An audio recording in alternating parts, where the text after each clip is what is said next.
Oh, resources. Yes, I like that. Go away a minute. What's there? Am I live at the moment? 2 seconds. I'm just heading. I'm on my fagged in pup. I can't actually see it at the moment because Facebook have actually said, Kelly, we're reaching out to offer help. If you need extra support at the moment, we've got resources that might help. So I've just officially now flagged up under what Facebook, so now I can't come off it. I have to actually do this now because I've keyworded in things over suicide today. I've now had the thing come through. I am actually battling suicide, by the way, but also Facebook, I can't speak to you right now because it's live, and Facebook so I'm going to have to open these resources before I move now, because what Facebook have basically done is, because I've written about suicide now, there's a lot of people who have come on live and basically have either committed suicide saying bye to people. So now Facebook are now putting in front of me, so let me just, if I disconnect, then it's because it's going to resource me over to help resources, things like that. So let's see what it is that they're trying to do right now. Just 2 seconds. So what resources are Facebook now offering me? I bet it is to do with this. I bet they've keyworded it. Talk to a friend, contact a helpline, find ways to support yourself. Well done, Facebook. Fucking well done, Facebook. Facebook, you have just got my fucking respect. You have just got my absolutely hats off to you. For those of you that don't know what's happened, yes, I am battling suicide very, very, very bad, and also losing the battle at the moment. And it's very, very difficult because when you reach out to your family and friends can't cope with it, because ultimately family and friends don't ever want to have to say bye to somebody. And I'm not talking about actually, I'm telling people that my medical side is going to take me, or I'm going to lose this battle, and people aren't listening because people want to keep telling me to keep going, keep going, keep going, keep going. I'm on a DIMP pickup, by the way, so if you see me keep bending up and becking down, yes, that is as low as my life has got right now. And in fact, even my son has actually gone out and done it tonight, and we've just been having a discussion about like this level that we're living in as a family, who's come from sort of, you know, I mean, I've been very lucky throughout my life, really, because I'm a pretty resourceful woman. But when you're battling the way I'm battling, I could go and get a job in, I don't know, 150,000 a year. I could go and run this fucking country if I really wanted to. If I seriously wanted to go and run as an MP, all I need is £500 to pay the bill, 10 people to confirm that they want me to run, and to start a campaign, of which I've already got. And if I officially actually really wanted to run as an MP and then run as Prime Minister of this country, Prime Minister, whatever it is, bloody whatever, that's very easy for somebody of me to do. You know, it's very easy to run a boardroom and delegate and dump it and do it to people and get people to go off and do it and micromanage. Micromanaging is a piece of shit. What's not a piece of shit is when you're not paid. When you work for free, it gets very difficult. When you work for money, you are signing a contract of expectations, and you are signing an agreement of the two standards that the two parties that are working together are agreeing to do. That's why coaching works so well. You like see some catties that hang around, say hello, they're going to run away. We're going to have a white one, and we have a tabby. Tabby's like my handbug. Anyway, I've had an idea tonight, but yes, hats off for those that don't know what just happened, what completely just changed me, because I've obviously been posting, and even I haven't actually said it myself, I've actually just posted out videos that are of people who have overcome suicide. As a result of doing that, as I came on live to you today, Facebook interrupted me to say, do I need any help? How am I doing? It was an app, but because in the Google things, the word suicide and stuff, and they do read, obviously, you know, my crack book is monitored. The people would be stupid to think that my social media wasn't monitored.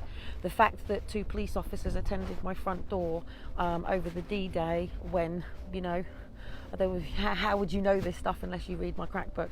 So that alone shows you that yes, my crack book is interveniently monitored, but they don't have to actually sit there. What they do is they run the keywords. But this is a source that Facebook seems to have maybe implemented, and I think this is absolutely fucking fantastic. And well done, Facebook. Well done. Hats off. Thumbs up. Love, love, love, love, love. What they did is, the moment I came on here, Facebook put a post on front of my live so I did connect, but what it did is it interrupted me, and it's very good, because I wasn't expecting it. I did not see that coming at all. What a great pattern interrupter. And whenever anybody is actually battling suicide, what you have to do is interrupt their pattern. A person who is facing any form of battle with suicide, battle with depression, battle with negative thinking, battle with anything, any demons, what you've got to remember is sometimes people are battling stories in their lives that you know fuck all about. Listening to boxers basically saying that they would plummet into depression over a game that somebody wouldn't fight and stuff like that. What you've got to remember is, if you have no vision, no purpose, no ambitions, no goals, and you have nothing to get up for every day to keep going for, and nothing to drive yourself forward with, then you're going to live a very suppressed and depressed and feeling nothing shit life. But the problem is people go through what's like a record, and it goes like, take mine, right? I'd say this face, because I'll tell you what, if the police come to section me, my solicitor's ready. If the police come to arrest me, my solicitor's ready. And if anyone comes through my doors, black box ready.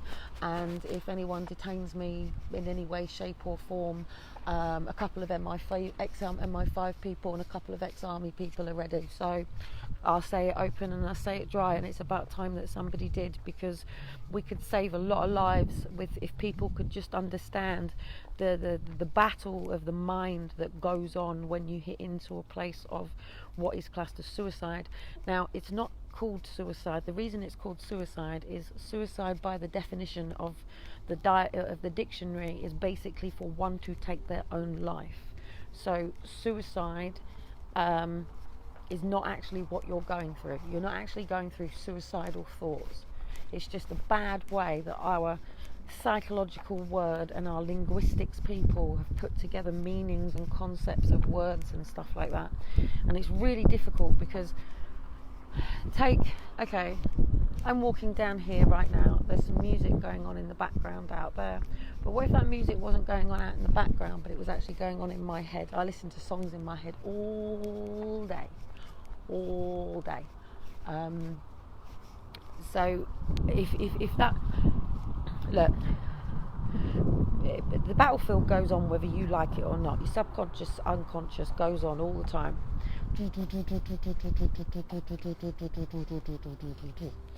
A lot of people learn to master their mind. Boxers, great at mastering their own mind. Public speakers, great at mastering their own mind. Footballers, great at mastering their own mind. Any person who has to do something, I'll do it for you just to... Okay, so alright, I'm going through this gate now. So as a footballer, I would have what's called, and a golf person, you ready? Yeah? A pre-performance routine. Oh, okay, I've just shaken my phone. Thankfully, Facebook are asking me if I'm alright as well. So what I've just done as I've come through that gate is I've just initiated a pre-performance routine into my head. I've just interrupted my pattern. And if you ever notice at a footballer game or anything like that, it's why a lot of people high five, because it's about interrupting the pattern. Imagine a record scratch pad and get stuck. And the battlefield in the mind is exactly the same. I'm still in it, I'm still going through it as I'm speaking to you. But what they do within people like that is they drive in mindsets, because on this side of the fence, they're themselves. They're having to train, they're having to appease to their their coach. At the end of the day, they're going out onto a pitch to make money to suit their wife who's got the kids and the house and everything going. And a footballer or a boxer is actually under quite a lot of actual stress. So whenever somebody's got to go and be the best version of themselves, and that doesn't matter whether or not you're going to play a 60-minute netball game, or a 60-minute this, or you got to talk for 45 minutes, or you got to sit down and do an exam for a moment. Whenever you've got to really, really hone in and completely focus and bring out the best of yourself and be the best of yourself. Not many people think about this. Not many people are ever thinking about being the best version of themselves. Most people just exist. Most people are in the hamster's wheel going around. Most people are on a treadmill just going around, and I've never ever questioned where the fuck they are, whether they're happy with their lives right now. And that's what Challenge Britain was about. I was telling people to stand in a mirror and look at yourself and decide, did you like who you were, where you were you trapped in anything, did you want to change anything, and really take a fucking hard look at yourself. Now the challenge is, this is why you get borderline personality diagnoses.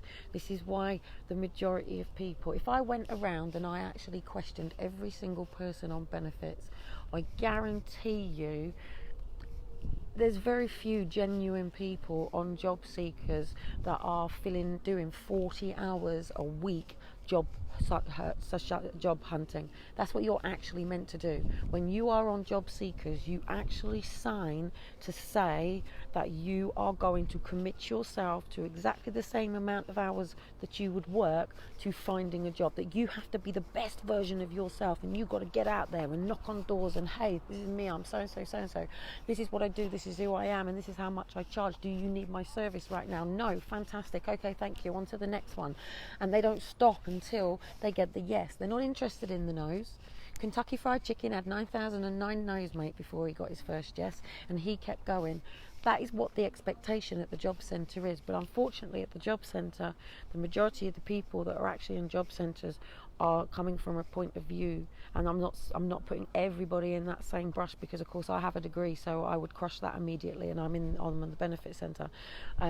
So I'm not talking about everybody. So but the majority of people are undiagnosed, and I say diagnosed, but misunderstood or represented as somebody with dyslexia. Richard Branson has dyslexia, so don't tell me you can't achieve when you have somebody like Richard Branson who has dyslexia. And he is fucking dyslexic, mate. Hence why he delegates those jobs to somebody else. But his dyslexia is his gift, which is why he's an entrepreneur. Most dyslexics are entrepreneurials.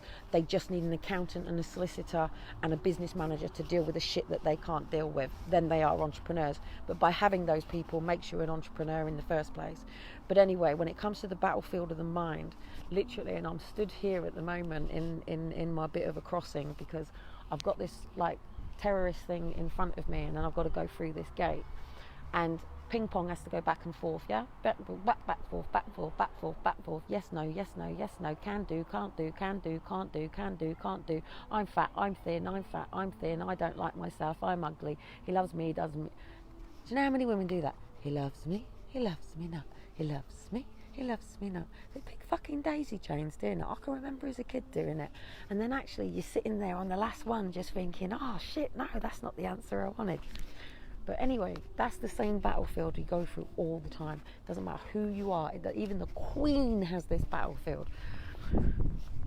Most people, I'm a coach, but I am not my own coach, and hairdressers don't cut their own hair. They can do a great job, but they can't do, an amazing job. Just 2 seconds. Liam. What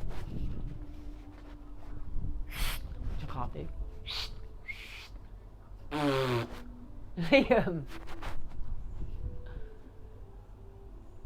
I'm just letting you know I'm down here. I'm just letting you know I'm here on phone. Yeah, I only went out to pick up Dimps. So anyway, back to my little gate thing. So anyway, I got to go through that gate. Narrow is the road. There's a whole biblical quote that says this. Narrow is the gate, narrow is the way. And there'll be somebody here that will write the actual quote down there for me. But say my objective is to halt the adoption drive, get this public inquiry, well, we've already got the public inquiry, we have the inquiry, but we now need to halt the adoption drive. So say my goal, which it is to halt the adoption drive. And the reason that I say to halt the adoption drive is because once they have acknowledged that there is a problem, now we can start to investigate what that problem is. we have to get them to acknowledge that there is a problem.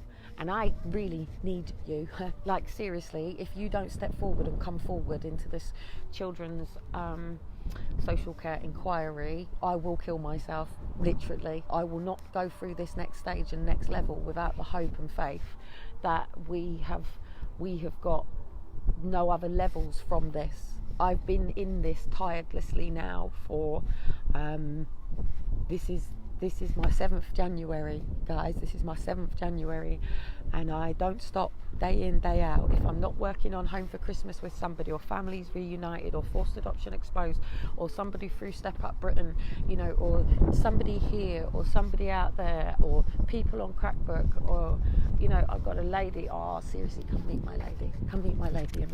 You see how much my community loves me now. Ni hao. Why are you out, honey? Why are you out so late? Huh? Why are you out so late? I go to the casino. Are you? Where's Paul? Huh? Where's Paul? What are you cooking? Where's Paul? Huh? Where's Paul? Yeah. Where is he? Where you living here? Anyway, let me put this down. Don't want to introduce Huh? you. Don't want to put you too soon. How's your evening? Yeah. How are you doing? You okay? Yeah. You sure? Yeah. You sure you're I okay? got home now. I'm very tired. No, you need to be You live be here? home. Live near home? Are you okay, honey? Do you Where know you where you living? are? Huh? Where's Paul? Paul? Where's Paul? Paul in the another house. Honey, you know where you'll go, yeah? Yeah. You know Paul? Yeah, I know Paul. Paul there? Yes, I know Paul, darling. Yeah. Yeah? You know Paul long time? Yeah, I know Paul a long time, and you a long time. Are you okay? Why? How come you're outside today? Guys, I've just got to deal with something a bit quickly. Why so you do that? You got that? I've got my phone on, so Ah, microphone. no, Well, yeah. You live here or you live that one? I mean, yes, you know where my 2 baby boys. Who? Where's Elijah? You? Yes, you gave Elijah £1 the other day. Do you How remember? many baby? Yes, a baby. Ah, yeah. Ah, the But you come out babies. too late. Well, I'm more wondering why you're out so late. Huh? I'm more wondering why you're out so late. Where you going? Well, I'm actually going home. I'm just making sure that you're going through that gate. Ah. Yeah, can you see the Yeah, gate? but night time, no good. I know it's not Danger. good. It is dangerous. Some of the bad people. Yes, there Yeah. are. Yeah, so I just think want to make this sure one. that you go through this gate. I think. So you know Paul long time. Long time. Yeah. Anyway, love, I will see you into your door, and I'm going to shoot that way. I'll see you tomorrow. Yeah, but you live down there. Yeah, I'm going to go and see all the way down there, and I'm going to see you tomorrow morning. Huh? I'll see you tomorrow morning. Yeah. Yeah. Yeah, I'll see Yeah, you in the very morning. good. What are your children? I'll see you. The boys will see you tomorrow. Yeah. I see ya. Okay. Bye-bye. Bye-bye. I'm dealing with Alzheimer's. Okay, so I literally live in a place, and this is really difficult. I've got to make sure she's gone through that door because she shouldn't actually be out tonight. These are 2-class Cat C buildings, right? And just 2 seconds. She's going through. Somebody's actually there now. They're both warded and securityed, right? Oh, sorry. And we had a massive big power cut here a couple of months back, and I actually asked how many people were on defibrillators, how many people were on oxygen, and they couldn't tell me. And we have the ambulance outside here pretty much 4, 5, 6, 7 times a day. Now, that is a lady who for the last 3 years I see every day. In the morning, she's okay. She's very switched on though, very, very switched on, very weary of cameras and stuff like that. But I see her 6 times a day. In fact, actually, she gave Elijah money on his birthday. Right. Hello, John, you all right? Yeah, I'm alright. Come on in, you've done. I don't like the camera, by the way. But anyway, even this guy, he won't mind telling you, because he tells everybody. You know, he's in a lot of agony, an absolute lot of agony. 7 months for surgery, 7 months. He's having his balls chopped off. you know, and he's in here. Another couple, you know, they've separated them. There's Alzheimer's here. There's mental health issues here. There's drugs, alcohol. There's a lot of Robert centres here as well. So basically, within each of these buildings, on each of the floors, is one or two what's called Robert Centre, and they're basically 28 weeks, ship you in, ship you out. Is there a care of duty? They're lovely. They're great. They're set up. They have furniture in there. They have cutlery in there.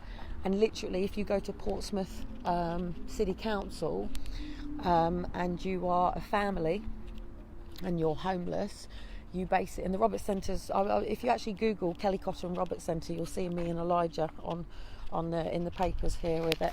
I think I was actually pregnant with Shiloh at the time. So basically, they are done to. No, it's only 1-2 bedrooms. So even if you're a family of 10, you'll still get thrown into just one of these units here. But at the end of the day, if you're coming from the streets and you haven't managed to have savings and money and investment and mortgage, and you don't tick the boxes for the 2 years books that it takes to get yourself a mortgage or private rental, or your Equifax is fucked in any way, shape or form, then pretty much everybody has to go to the council. If you don't have ID here in Portsmouth, they're very, very good now. They didn't used to do this, but they do now. They will put you in one of these while your ID is collected for you.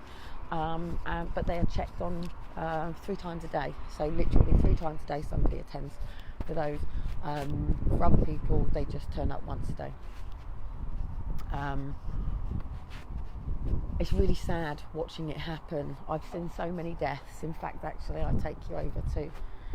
just in the time here, I've grieved so many people since being here. Like, I mean, to lose the Queen not long ago was, and you know, so in loving memory of Trisha Banks. And then also sat outside here on the other side in his scooter used to be Justin.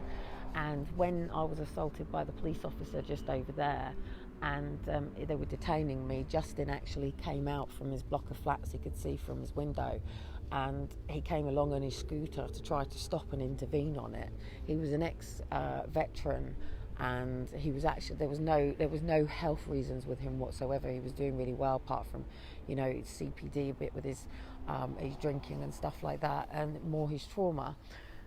His trauma was his big problem, but he was the one who really helped me and Dean when we were going through social care, because literally we would come out of our gate and we would see him, and we sometimes had like 8-9 meetings a week at the beginning with my consultant, with my student, you know, my EDS side of being pregnant, and midwives and health visitors, and being under multi-agency. It was crazy it was just crazy. Everybody knew they had to hit their deadlines with me. Everybody knew that they had to make sure everybody was nervous about making the mistake. I think if you're a social worker and you're a panelist, and all of a sudden, not to big myself up at this particular point, it probably doesn't mean anything to you guys, but when you've actually got a mother who's had her children taken in the way that I did, and you're a social worker who's read her paperwork and gone, oh shit, she actually hasn't done anything wrong, and then going, my hands are tied because it's a completely different council, and then having everybody else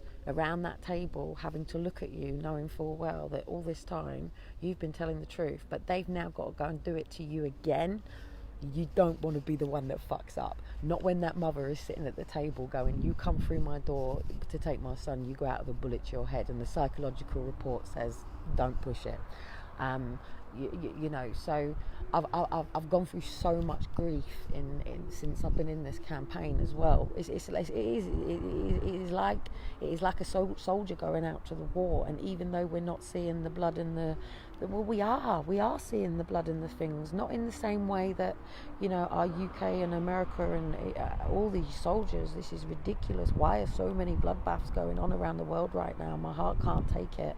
I hate being an empath in this situation, because in order to step up Britain, you have to step up the rest of the world, because we're interconnected, we're intertwined in so many ways. And What is it with all this shit about a deal to exit a membership program? If I don't like my gym mate and I want to cancel my membership, I cancel my membership. I don't turn around and say, hey, actually, I might still use your parking, or actually, I might do this, or maybe actually in 3 or 4 months, I might actually decide to come back to your gym. So should we negotiate these terms and conditions of me leaving your gym? No, you tell them they're a bunch of fucking bollocks and you don't want to be part of this. But also, you don't want to do that because you don't want to burn your bridges. Why would a little country like the UK, I'm talking, we are fucking this fucking insignificant to the rest of the world. Russia is huge. America is huge. We, Britain, is just this. Yes, in the grand scale of the fucking world, Britain, wouldn't even need to go to a nuclear war with us. They would just need to go to a fucking you could probably blow it out of a doodah. We are that insignificant. So what I don't understand is why there has to be some form of exit plan the way that they are talking about, because but anyway. And also what's also annoyed me is, I've got different people going past. Someone's just said hello to me up there and someone's just coming through now, but she won't actually come through while I'm on the path. In fact, I have to completely move off the path for her to come through. She won't come through. Bless her. She actually eats cat food as well. So, in fact, I need to move completely away in order for her to come through. Social anxiety and but we all respect it and we know how to use it. She wants to go and see the cats.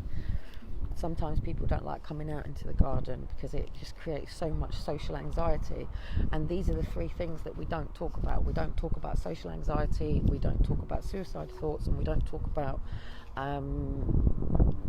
something else that's just knocked out of my head at the moment. But when you live in a place where come on, I high-five 5,000 people a day at work, do you know what I mean? And then coming down to this level of suppression is just completely crazy. It just drives me mad. But anyway, that guy that I was telling you about, he ended up dying. He had a heart attack. He went back to his room. He was found 2 days later and he died. He had trauma, you know. He tried to come out and help us, and it failed, and it caused him trauma. Simple as that. And you know, we've had other deaths. In fact, we've just recently lost Tony here, who died of cancer. That if this place hadn't actually failed him, like when once he finally got to a Macmillan Place, he actually got treated for the level of puffiness into his leg and the infection into his leg. If they had just actually got him in there in the fucking beginning, he'd still be alive. However, he's been dumped in this place that is completely incompetent. But the last time that I went somewhere that was council run that I said was incompetent, I had my kids taken. So when somebody like me keeps standing up, look, if I went and got a job in PR and fucking marketing for some gay guy with white teeth that wants to be some fucking celeb on whatever fucking island, and I made millions of fucking pounds sucking cock and, you know, wearing a short fucking skirt and my cleavage out, I wouldn't face this shit. And the reason that I wouldn't face this shit is because I'm no threat to the devil, mate. Somebody like that, they ain't no threat to the devil. Somebody like me who reunites families on a daily basis, and yes, I reunite families on a daily basis. Yes, I help heal people on a daily basis. I'm not here to trump or to talk about what I do, because it's nobody's business who I speak to, what I do, and who I help, and and it's not even about who I choose to help. And it's nobody's business whether I'm battling suicide or not. But when I'm turning into somebody that's, you know, off in an electrician because he says it's about a letter that's arrived last week, and when people constantly make me feel that I am under threat with my children, or that I can't turn around and say, I'm having a bad day today, I'm really struggling, oh, woo, woo, woo, woo, get the red carpet, do you know what I mean? Drag the woman off to section her because, hey, she's mentioned something about death today, or she's mentioned about dangling somebody off the 17th floor, or she's threatened to shoot somebody today. You know, they have to lock me up and cage me. Why don't you just maybe understand why I'm so fucking angry? You took my kids, not you personally that's on here, unless actually you are here and you were involved in taking my kids, then yes, you personally, you know. So I have every right to be very agitated and very annoyed and a little bit pissed off, and you know, I'm allowed to show emotion and cry because I miss my children every fucking day. Every day that I get up is a parallel universe from the universe that I should have been. Today I should have actually, in a parallel universe, been on a fucking flight to Trinidad today, you know, but I can't sort my son's passport out because social care can't sign the back of my son's passport, even though they've clearly known me over 2 years, even though I'm a foster care kid. I don't have anybody, and of course it's family and all this shit, and doctors don't do them anymore, and blah blah blah blah blah blah blah blah blah. So at the end of the day, if like the what was it, so we've had the forced adoption in the UK debate in Parliament, we've had the investigation into forced adoption, now we have the inquiry into the Children Care Service as a whole. The opening door question is about their time frames, how they're managing, how they're doing it, blah blah blah blah blah blah blah blah. I am telling you straight, if only 56 fucking parents come forward on this, game over. Done, dusted, that's it.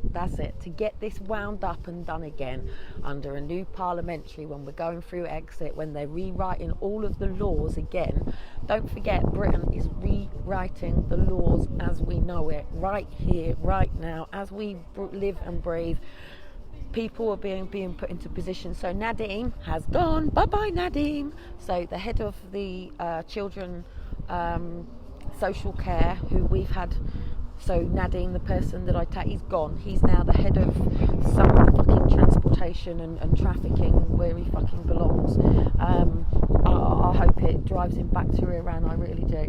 Go back to your own country, go sort your own country's social care system out before you ever project on our family. And no, I'm not racist. My friends are from Iran.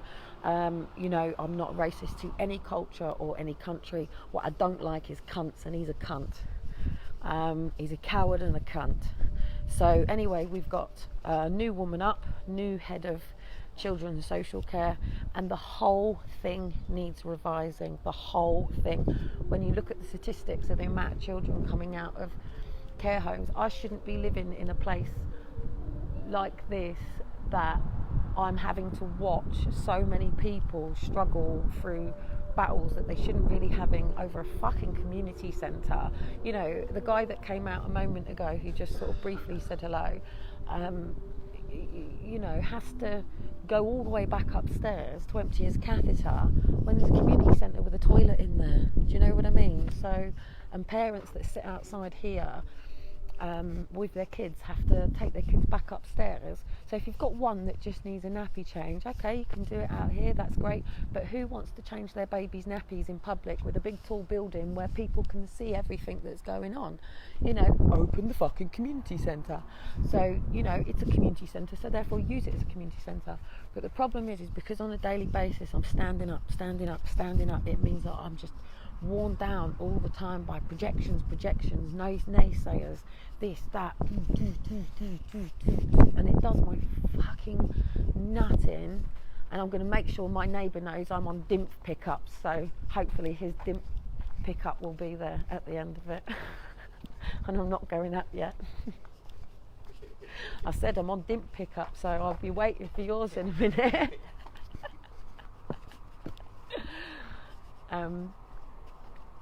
Seriously, no pride in me, mate. Pride is the hardest sin to be. I am killing the pride. I am completely dying everything to oneself, because 100% I just can't do this in my own strength. You're asking me to go from being, you know, a woman who's, you know, still naturally feeding one of her sons, whose, you know, partner is meant to be at work tomorrow in London and is sleeping on a fucking bench because he's completely fucking broke and he's got to work so many weeks in hand and before he's even paid, and has to be away from us because we're in a one bedroom with 5 of us completely cramped in. He respectfully, you know, my son's come straight here, he's gone straight into a job, you know, know, only took him 2 weeks, less than even 2 weeks. In fact, he probably even he was on it. He sorted it, bang bang bang. But what, £520 a month, you know, and even he's only had to just done the first few months. So even he's only just started. He gets, you know, I think he's just had his first payment, and already, you know, he's had all of his entire life amalgamated in debt until that first payment, because, you know, literally his ex knocked on the door and brought her boyfriend in and kicked him out, and now he calls my grandson dad, and, you know, this man dad, my grandson calls some other man dad. Yes, they have a baby together now, but fucking hell, you know, my son's been sofa surfing with debts accumulating ever since, you know, and he's trying to straighten his life out, when actually she gave up the house in the end and now lives at his mum's and stuff. And it's like, fuck's sake, you know, my son could have kept the house, kept his job and everything. That's what I mean, paying the consequences for other people. And this is what annoys me. It's what annoys me. People without integrity, people without self-respect, people without, you know, self-discipline, self-tolerance, that just want to shit all over people all the time and run around the fucking world just, you know, damaging other people's lives and not being held accountable for their actions, because people are quite tolerable to people's behaviours and very forgiving of people. But when it happens over and over and over and over again, you have to sort of turn around and go, whoa, hang on a minute, you know, I'm 41 years old, mate, and, you know, I'm dealing with years and years and years of systematic paperwork, where one social worker when I was 15 said, and it's even in my paperwork, Kelly is attractive in a street corner kind of way, do not believe her lies, you know. And then I've had other social workers say that I was lying and attention seeking and all of this, and it just gets you to a point where you just think, you know what, fuck my family, fuck my partner, I love my children, but they'll be okay. And, you know, and 100%, you know, if I leave this planet, Dean will do a wonderful job raising the boys. In fact, Dean would probably do a better job raising these two boys without me in this fucking planet, and being able to focus and just disappear and raise them the way that he needs to, with no ties. He would do an amazing, wonderful job. He's an amazing father. He's a beautiful father. He doesn't necessarily cope with it this systematic way very well, but he loves them boys. He loves all of his children, and the mums are cunts. They are parent alienators, cunts. I hope they get their karma. What I've seen Dean, it is worse, and they're just cowards. They're just women who live in victim stories, who can't deal with a real man who might tell you to shut the fuck up, or, you know, you're doing his fucking nutting, or, you know, me and Dean are a match made in heaven. You know, he can deal with me and I can deal with him, but you know, can we deal with this whole situation and living in a one bedroom flat with both of us dealing with trigger trauma and being set off, not by us, actually me and Dean don't actually really argue, we get set off by the shit going on around us, and it's not even anything that Liam or Dean is doing wrong, it's just the fact that I have too much shit in my house because it's the shit of 5 people, and also having to deal with the fact that I'm still having to get the normal things. Like, I don't have a hairdryer. I still don't have a hairdryer. I know it's a woman thing, but no, I don't have a hairdryer and straighteners and makeup. I don't actually choose to not wear makeup. I don't actually have any. I don't have perfumes and sprays and shoes and things. And some people can say, well, hey, people in Africa don't have fucking anything. People in Africa are fucking more wealthy than us. Fuck off. Like, seriously. Really? The fucking media fooled you. They fooled you with their little silly adverts and their pothole things for money. Fucking Africa's wealthy as fuck.